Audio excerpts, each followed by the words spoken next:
Mapalad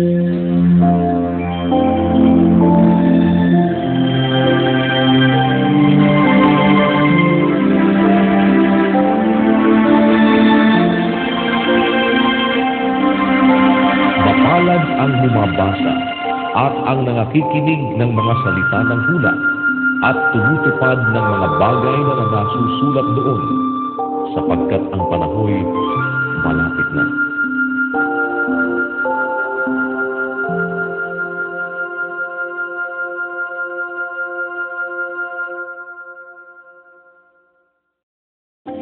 Hebreo, Kapitulo 1. Ang Diyos na nagsalita ng unang panahon sa ating mga magulang sa iba't ibang panahon at sa iba't ibang paraan sa pamamagitan ng mga propeta, ay nagsalita sa atin sa mga huling araw na ito sa pamamagitan ng kanyang anak, na siyang itinalaga na tagapagmana ng lahat ng mga bagay, na sa pamamagitan naman niya ay ginawa ang mga panahon.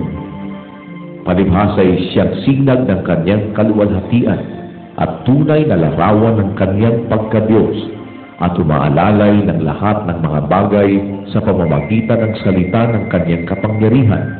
Nang kanyang magawa na ang paglilinis ng mga kasalanan, ay lumuklok sa kanan ng karangalan sa kaitaasan, na naging lalong mabuti kaysa mga anghel.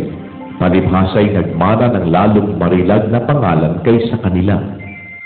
Sapagkat kanino nga sa mga anghel sinabi niya kailanman, "Ikaw ay aking anak, ikaw ay aking ipinanganak ngayon."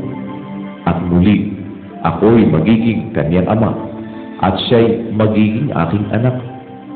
At muli nang dinadala niya ang panganay sa sangkalupaan ay sinasabi, at sambahin siya ng lahat ng mga anghel ng Diyos. At sinasabi niya tungkol sa mga anghel, yaong ginagawang mga anghel niya ang mga hangin, at ang kanyang mga ministro ay ningas ng apoy. Ngunit tungkol sa anak ay sinasabi, ang iyong luklukan, O Diyos, ay magpakailanman, at ang setro ng katuwiran ay siyang setro ng iyong kaharian. Inibig mo ang katuwiran, at kinabuotan mo ang kasamaan.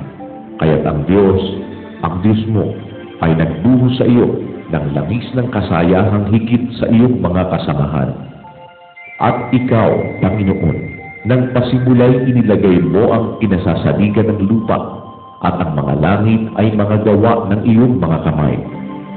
Sila'y mga papahamak, datapot ikaw ay nananatili, at silang lahat ay mga lulumang gaya ng isang kasuutan. At gaya ng isang balabal, sila'y iyong bibilutin, at sila'y mapapalitang gaya ng kasuutan. Ngunit ikaw ay ikaw rin, at ang iyong mga taon ay di matatapos.